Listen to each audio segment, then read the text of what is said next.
అమ్మానన్న బాధ నీకు ఉండకూడదయ్యా. ఆ పిల్ల కోసమే కాశీగాడు నా కొడుకుని చంపాడు, నిన్ను జైలుకి పంపాడు.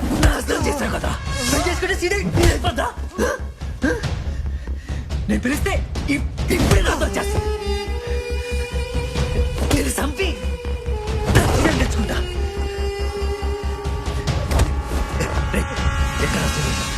ఎక్కడ శ్రీదేవి?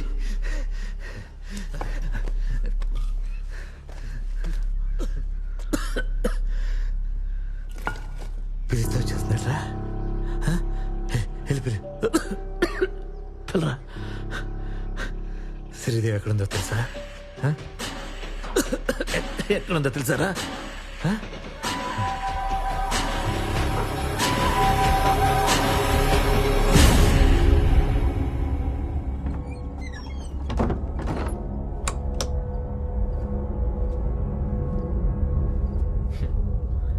పంతులు లేకుండా పెళ్ళి అయిపోయింది. పూలు లేకుండా స్వాప్నం ఏం బాగుంటుంది?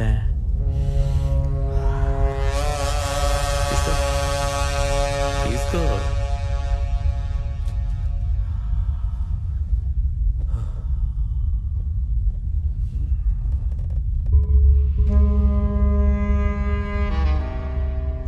నువ్వు పక్క నుంచి వెళ్తున్నప్పుడు నీ మీద వచ్చే వాసనకి నాకు మెంటలెక్కిపోయి తెలుసా?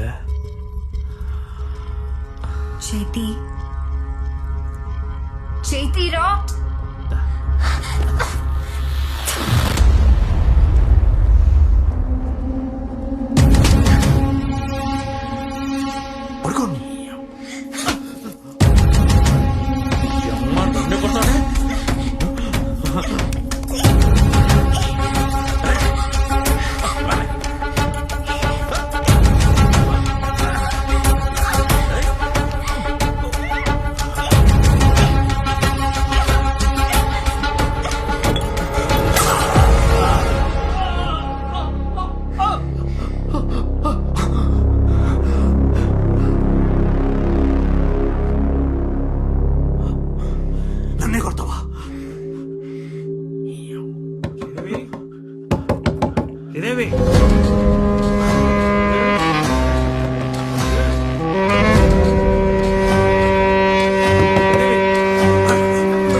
శ్రీదేవి తంతేయండి. అయ్యో రక్తం ఏంటండి? ఏమైంది అంటున్నారు? ఏమైందండి? అల్లుడా గొప్ప కులంతో కూడతో కాపురం చేసి వచ్చిన దాన్ని నీ పరువు కోసం నేను పెళ్లి చేసుకుంటే ఇదే నాకు దక్కిన మర్యాద.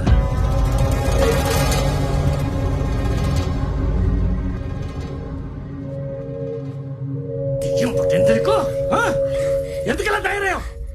ఇంటి పరువు బజార్లో పెట్టావు కదే. పరువు అని ఇద్దరు గుండెలు బాధేసుకుంటున్నారు. ఏంటది? నాలుగు గోడల మధ్య నలుగురు మనుషుల మధ్య నాకు పెళ్లి చేస్తే నేను నీకు పెళ్ళానైపోతానా? నేను శ్రీదేవిని, సోడాల శ్రీదేవిని, సూరిబాబు పెళ్ళాన్ని. అర్థమవుతుందా? నా గొంతుకులో ప్రాణం ఉన్నంత వరకు నువ్వు నన్ను ముట్టుకోలేవు. ఈ మందెట్టో మాకెట్టో నాతో పడుకున్నావనుకో, నేను నీతో పడుకున్నట్టు కాదు, సూరిబాబుతోనే పడుకున్నట్టు. ఇప్పుడు జైలు నుంచి వస్తే అప్పుడు అడితో పోతాను. పరువు పెద్ద మనిషివనే కదా నీ మాట చెల్లి మా నాన్న నీకు కట్టబెట్టాడు. రేపటి నుంచి రోడ్డు మీద సరదాగా కనిపించి ఏ మగాడినైనా పిలిపించుకుంటాను. వాళ్ళ వయసుతో నాకు పనిలేదు, మగాడైతే చాలు. కాశీగాడి కరెంట్ లేదురా, అందుకే ఆడి పెళ్ళం ఊళ్ళో ఏ మగాడిని వదలట్లేదని జనాలు చెవులు కొరుక్కోవాలి. అదే నీకేసే శిక్ష. మధ్యలో నాకు పిచ్చెక్కిందనుకో, ఏ రాత్రో నీ కాళ్ళ మధ్యలో రా ఎత్తి నిన్ను చంపి నా సూరిబాబుతోనే వెళ్ళి జైల్లో కూర్చుంటాను. రా ముట్టుకో, రా ముట్టుకో.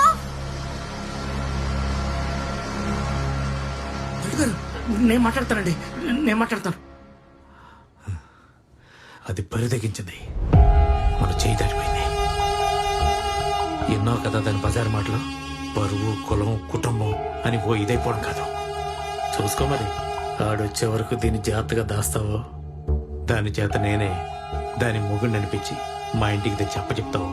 ఆలోచించుకో చెప్పు. వెళ్తున్నాను. నువ్వు బట్టలు ఇప్పి నడి బజార్లో నిలబెట్టావు కదే. నేనే తప్పు చేయలేదు, ప్రేమించాను. ఇప్పుడు నీకు పెళ్ళయిందే. నాకెప్పుడో పెళ్ళైంది.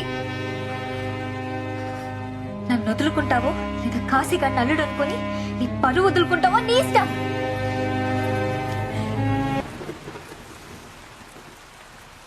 భోంచేసిందా?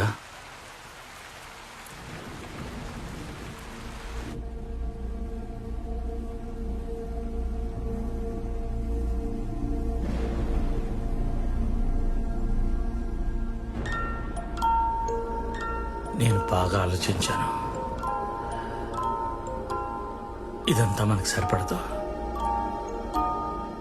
నువ్వు మనసు పెడితే ఈ పెళ్లి నిలబడుతుంది. మనమందరం సంతోషంగా ఉంటాం. నేను మనసు చంపుకోలేను.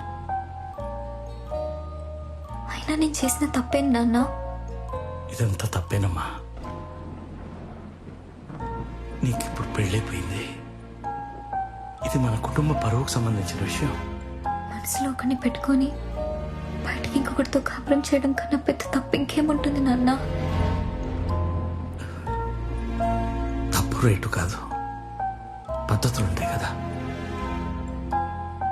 జనం ఏమనుకుంటారు కూడా ఆలోచించాలి కదా. మాది చిన్న పెద్ద కులం గోత్రం అని ఆలోచించే జనరేషన్ కాదు నాన్న. మనసులు కలిసాయా, మనుషులు కలిసి ఉండగలరా అనేదే మాకు ముఖ్యం. ఎప్పుడో రాయించిన బోర్డు ఇంకా మార్చకుండా కొట్టును అలాగే నడుపుతున్నాం నాన్న. బయట ఫ్లెక్సీలు వచ్చేసాయి, ప్రపంచం పరిగెడుతోంది. ఇప్పుడు ఎవరిని పట్టించుకునే టైం లేదు నాన్న. కాలం మారచ్చు, కొన్ని మారవు. నేను మారలేనమ్మా. సగం జీవితం అయిపోయిన నువ్వే మారనంటున్నావు. ఇప్పుడే లైఫ్ స్టార్ట్ చేస్తున్నాను నాన్న. నేను మారను. వినమ్మా, నాన్న చెప్తున్నారు కదా. నువ్వు ఇలా మొండికేస్తే కాశీ గారికి ఏం సమాధానం చెప్పాలి చెప్పు. ఇది మా కుటుంబ సమస్య. ఇది మీ కుటుంబ సమస్య కాదు, మన కుల సమస్య.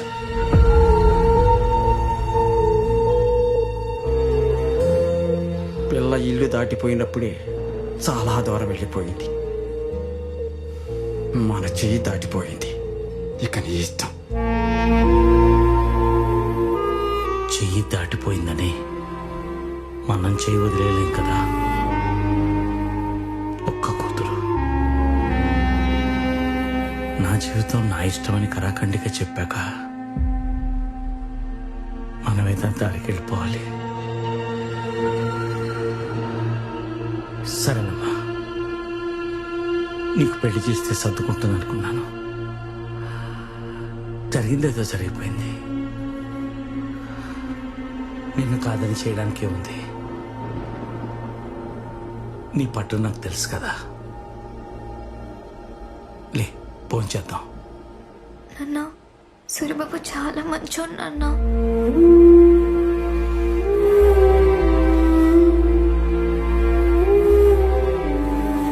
నాకు తెలుసమ్మా. ముందు భోంచేద్దాం పదా. మిగతా విషయాలు పొద్దునే మాట్లాడుకుందాం.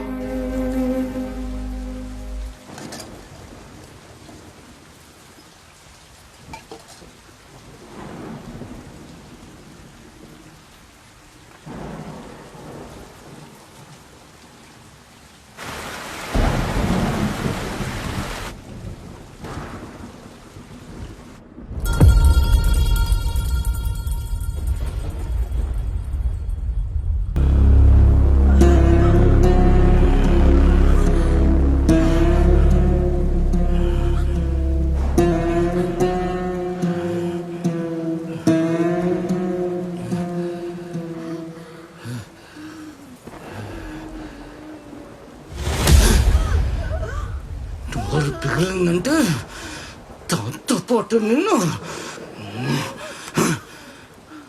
10 కాపురంలో నువ్వు 20 ఏళ్ల పెంపకంలో అది నేనేమర్థం చేసుకున్నారే?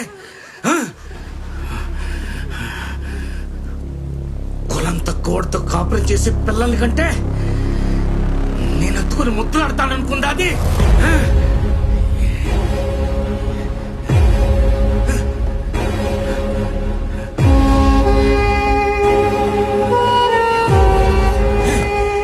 పెళ్ళం వదిలేసిన వాడికి ఇచ్చి పెళ్లి చేశానంటే దాని అర్థం నా కూతురు నా కులంలో ఉండాలని వద్దని చెప్పానా లేదా? నీకే చెప్పానా లేదా? వినలేదు, వినదదే. దానికి కొలవక్కర్లేదు, నాకు అలాంటి కూతురు అక్కర్లేదు.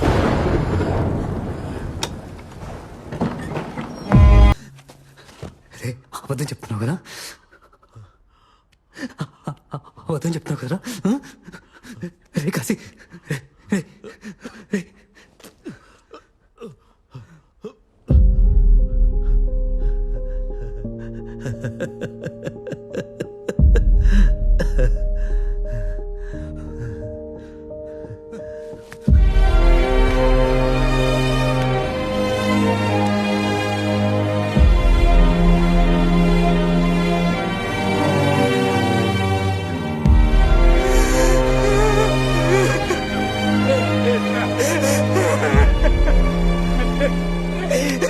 శ్రీదేవి నాకు కావాలని ఇదంతా చేసుకొచ్చానా?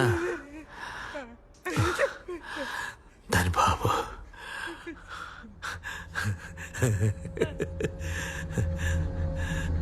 అది పారిపోయిన ప్రతిసారి నాకు ఫోన్ చేసేవాడు. దాన్ని పాతి పెట్టి పావుగంట ముందు చెప్పుంటే ఒకసారి దాన్ని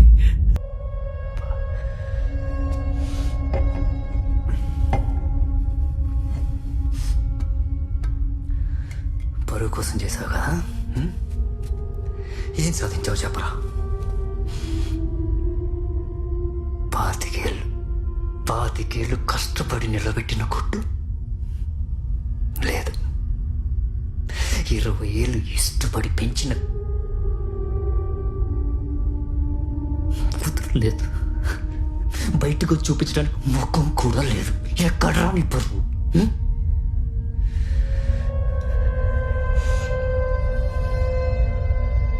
కులం తక్కువనే కదా నీ కూతురు నన్ను వద్దనుకున్నావు?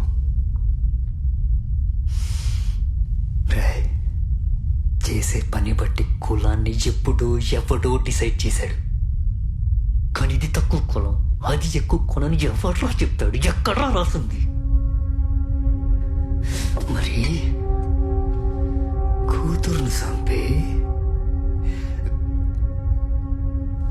గోతులో కప్పెట్టిన కులం కన్నా తక్కువ కులం ఇంకేదైనా ఉందా? నువ్వు కదరా కులం తక్కువ లంచాడగా.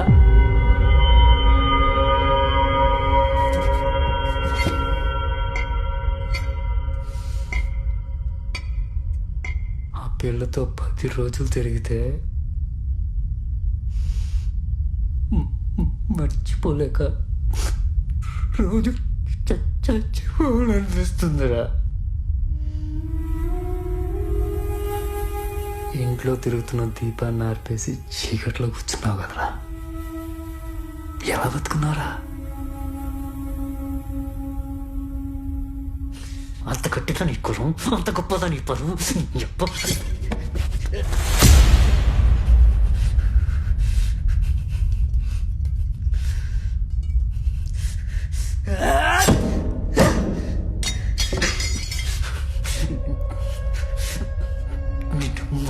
ముక్కలుగా నరకాలనుంది, కానీ కూతురును చంపి తండ్రిగా మనిషిగా నువ్వు ఎప్పుడు చచ్చిపోయావరా? నీలాంటి శవాన్ని కులం తక్కువ చంపలే.